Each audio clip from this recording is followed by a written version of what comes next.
Infanteri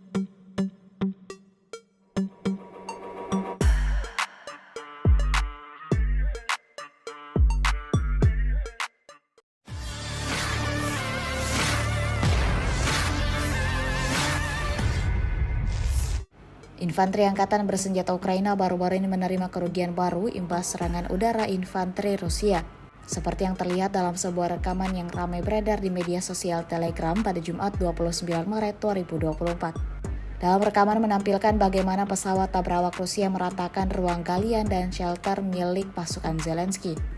Tampak drone FPV pasukan Moskow mengenai konsentrasi musuh dengan tembakan yang tepat dan presisi. Hasilnya sesuai dengan apa yang diharapkan kelompok militer Rusia. Terjadi ledakan di beberapa titik target dan memicu kepulan asap yang tebal. Sejauh ini belum ada tanggapan resmi yang diberikan pihak Kementerian Pertahanan Federasi Ukraina.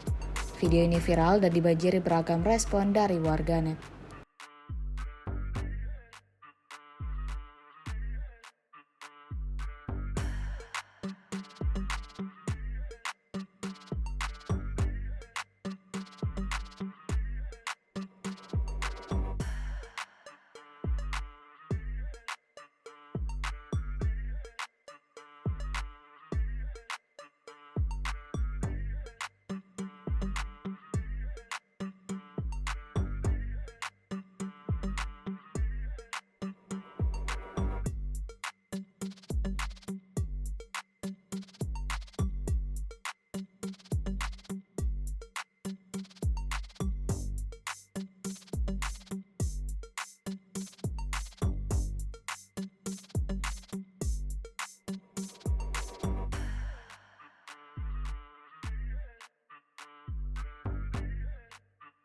Download Tribun X sekarang, menghadirkan lokal menjadi Indonesia.